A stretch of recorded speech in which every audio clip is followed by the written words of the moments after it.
पाकिस्तान में है 5000 साल पुराना शिव मंदिर। ऐसा मंदिर जो शिव के दुख को करता है व्यक्त, जहां सती की याद में गिरे थे भोलेनाथ के आंसू। सिंधु घाटी सभ्यता विश्व की प्राचीन सभ्यताओं में से एक है। ये उत्तर पूर्व अफगानिस्तान से पाकिस्तान और उत्तर पश्चिम भारत तक फैला हुआ है। इस सभ्यता की एक झलक देखने को मिलती है पाकिस्तान में स्थित हिंदू मंदिर में। जी हाँ, पाकिस्तान में एक हिंदू मंदिर 5000 साल पुराना है। भगवान शिव को समर्पित ये मंदिर महाभारत काल का बताया जाता है। कटासराज मंदिर पाकिस्तान के चकवाल जिले में लगभग 40 किलोमीटर की दूरी पर स्थित है।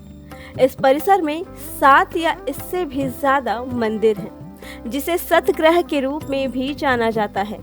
इस मंदिर का इतिहास भोलेनाथ के आंसू और महाभारत में पांडवों के वनवास से जुड़ा है। कटासराज मंदिर दुनिया भर में शिव के लिए जाना जाता है। कटासराज मंदिर दुनिया भर के हिंदुओं के लिए एक बहुत ही महत्वपूर्ण जगह है। ऐसा माना जाता है कि जिस तालाब के चारों ओर कटास मंदिर बना है वो भगवान शिव के आंसुओं से भरा है।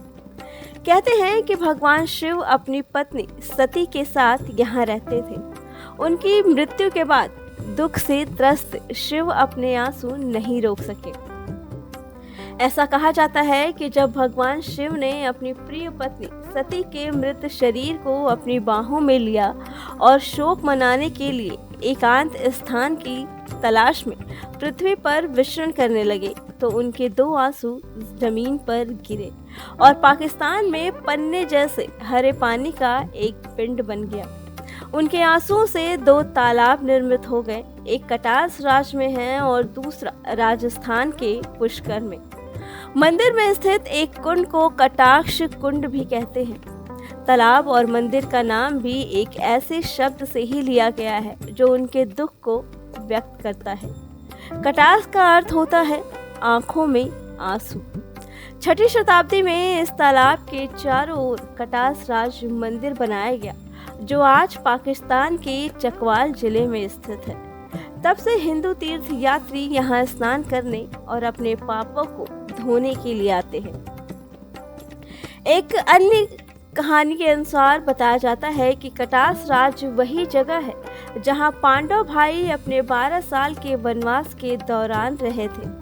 वनों में भटकते हुए जब पांडवों को प्यास लगी तो उनमें से एक कटाक्ष कुंड के पास जल लेने आया। उस समय उस कुंड पर यक्ष का अधिकार था। उसने जल लेने आए पांडवों को अपने सवाल का जवाब देने पर ही जल देने को कहा। जवाब न देने पर यक्ष ने उसे मूर्छित कर दिया। इसी तरह एक एक करके सभी पांडव आए और मूर्छित होते चले गए। अंत में युधिष्ठिर आए और उन्होंने अपनी बुद्धिमत्ता का परिचय देते हुए यक्ष के सभी सवालों का सही जवाब दिया। यक्ष इतने प्रसन्न हुए कि उन्होंने पांडवों को वापस चेतना में लाकर जल पीने की अनुमति दे दी। इसमें बौद्ध शासन और हिंदू शाही वंश के दौरान लगभग 900 साल पहले बौद्ध स्तूप, हवेलियां और मंदिर भी शामिल हैं। इनमें से ज्यादातर मंदिर भगवान शिव को ही समर्पित हैं और कुछ मंदिर भगवान हनुमान और राम को समर्पित हैं। परिसर के अंदर एक प्राचीन गुरुद्वारा के अवशेष भी हैं, जहां गुरु नानक ने 19वीं शताब्दी में दुनिया भर की यात्रा करते हुए निवास किया था। यहाँ के मंदिरों के स्थापत्य कला कश्मीरी है। इसमें मंदिर की छत शिखर से नुकीली होती है। मंदिर को चौकोर आकार बनाया गया है, जिसमें रामचंद्र जी का मंदिर भी सबसे बड़ा है। यहाँ के मंदिरों की दीवार पर खूबसूरत नक्काशी के साथ भित्ति चित्र भी देखने को मिलेंगे। आस्था की इन महत्वपूर्ण कहानियों के कारण हर साल अलग अलग अवसरों पर हिंदू इस मंदिर में एकत्रित होते हैं। खास तौर से शिवरात्रि के मौके पर यहाँ खूब भीड़ होती है। हालांकि वर्तमान में मंदिर में कोई मूर्ति नहीं है, लेकिन तीर्थ यात्री यहाँ पांडव भाइयों के बलिदान की स्मृति में यहाँ आते हैं और भगवान शिव के दुख की वंदना करते हैं। माना जाता है कि इस तालाब में स्नान करने से व्यक्ति के सारे पाप धुल जाते हैं और उन्हें मोक्ष की प्राप्ति होती है। शिव के अटूट प्रेम का प्रमाण ये तालाब अब धीरे धीरे लुप्त होता जा रहा है। 10 साल पहले इस इलाके में बड़ी सीमेंट फैक्ट्रियां आ गई और उन्होंने ज्यादा से ज्यादा भूजल चूसना शुरू कर दिया। अधिकारियों का कहना है कि तालाब का भूजल स्तर 22 फीट से गिरकर 3 फीट ही रह गया है। मीडिया रिपोर्टों से चिंतित होकर पाकिस्तान की सुप्रीम कोर्ट ने नवंबर के मामले को स्वतः संज्ञान लिया। इस सुनवाई में मुख्य न्यायाधीश ने 3000 साल पुराने स्थल की उपेक्षा करने के लिए राज्य के विभागों को फटकार लगाई। न्यायमूर्ति मियां साकिब निसार ने कहा कि मंदिर न केवल हिंदू समुदाय के लिए संस्कृति का महत्व का स्थान है, बल्कि हमारे लिए भी ये राष्ट्रीय विरासत का एक हिस्सा है। कटास राज्य में 7 प्राचीन संरचनाएं हैं। ये पाकिस्तान में मौजूद 13 सक्रिय हिंदू मंदिरों में से एक है और पूजनीय है। घनी आबादी होने के कारण भी यहाँ सिर्फ एक ही हिंदू परिवार रहता है।